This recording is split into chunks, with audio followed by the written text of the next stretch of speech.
How's it going, guys? This is how far I've got with the red jammer at the moment. Sorry, I've jumped ahead a few steps. It's difficult when you film and you can't, you're talking and trying to paint and model at the same time. It's just really tricky. But there's nothing really amazing what I've done here. It simply is just a case of refining a few of the chips. The washes and staining have just been put on with like a wash down. I think that was Reefer Grey. Again, Reefer Grey dark. It looks very dark on this camera because for some reason it's just making it really high contrasty and dark. But yeah, so here again, these are just mists of Reefer Grey light, little patches of Reefer Grey dark. I think that was SP dark, all that. This is that same wash put on with a brush and then hair dried, just like I did on the X-Wing videos. Yeah, so that's how we're standing at the moment. I'll move on to the, oh yeah, I've done a bit of the underside. That's not finished yet. What's quite interesting on the underside is the sort of streaks that go behind these sort of torpedo tubes or whatever they're supposed to be. On most Y-Wings, it's just like a dark grey flash of sort of exhaust smoke, if you like, or whatever they're supposed to be. On the jammer, it has highlighted overspray of Reefer White.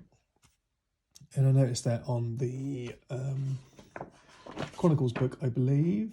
No, it wasn't. It was some ref pictures I had from Modeler Magic. But yeah, a bit odd, that one. But I've got to add some decals. And these are from Jason Eaton.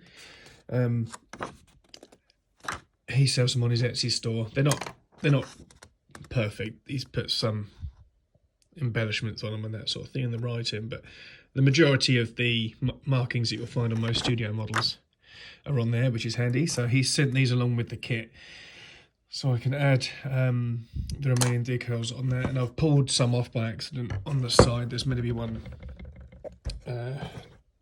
down here on this little triangle area. But yeah, there's like this striping along here that's been added. There's that sort of V stripe, and then there's some here and then down there. But that's how we have it at the moment. You've got to get it looking like the first pass that ILM had it. So what that means is they had the jammer. Sorry, I'm shooting across between things. Excuse me. They had the Y-Wing originally like this, and they sent it to England to be used for them to make the life-size ones. So this engine wasn't done at all. Didn't even have the T struts on it. So there you can see it's just the engine.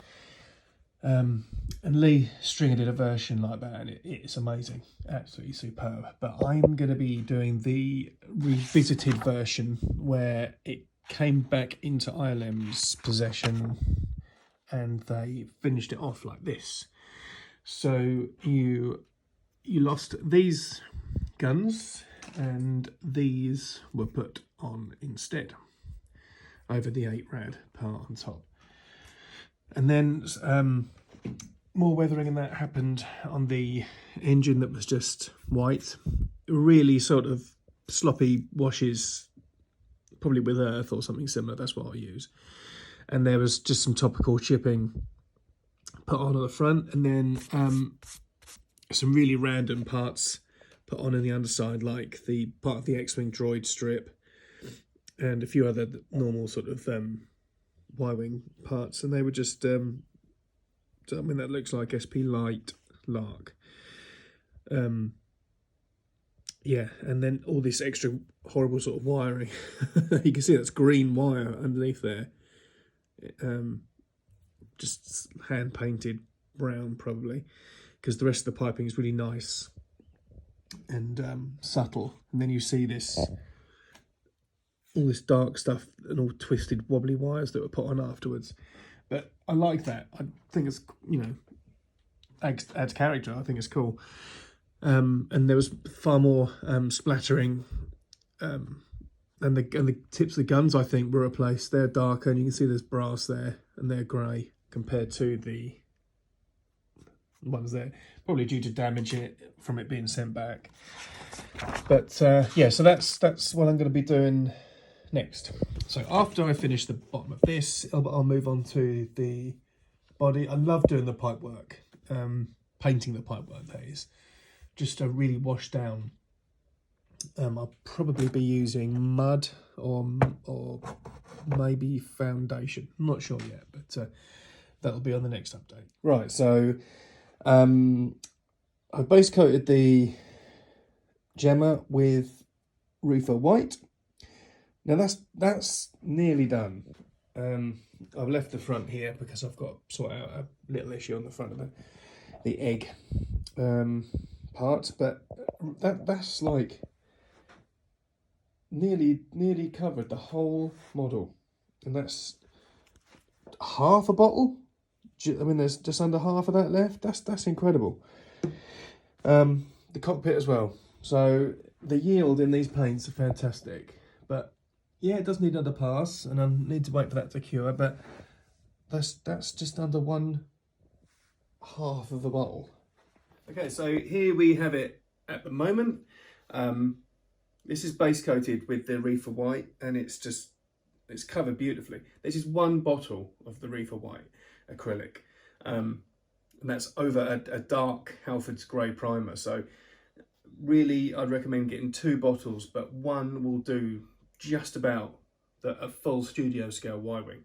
And that was, you know, thinned correctly with the normal thinner. But if you use like a Tamiya Fine, which is a lighter primer, or like a Mr. Hobby Surfacer, that sort of thing, that's a lighter grey, you'd get away with 1 bottle of Reefer White, but I would recommend 2. So got the red stripe on, which is SP Daylight Red on the egg. This all still needs to be, the chipping fluid needs to be removed. That band around the Sat V part, that's mud, I believe. Same as the canopy. So really there's like 3 main colours on the Jammer. There's a Reefer Grey Dark on the nose, the mud on the canopy and here, and then the Reefer Grey Dark band, I believe, at the back. These are all just what I think. It doesn't mean they're necessarily right, but it's just a rough guide of what you could do. And then there's obviously the SP Dark Lark splotches, and then there's the grey misting and that sort of thing. I've kept this wing off because there's a possibility I might make the other one from the original Jammer that was used. So I could just have the one with the bare Sat V part without the greeblies on and that sort of thing, and without the T-struts that would just slide on, so I could have the 2 versions. But then saying that, the second version had all the extra weathering, spattering and that sort of thing, and extra pipes added, which I've got on, so it would be a hybrid. So it might just be best just to do it as the final version that's on tour. But yeah, that is the version I think I like the most, because it's more weathered and that sort of thing. Lee Stringer did a beautiful version of the original Red Jammer. It gets all so confusing, all these different studio scales and versions and how they appeared and that sort of thing. But anyway, the next step will be the mud on the Sat V part, then the Reefer Grey.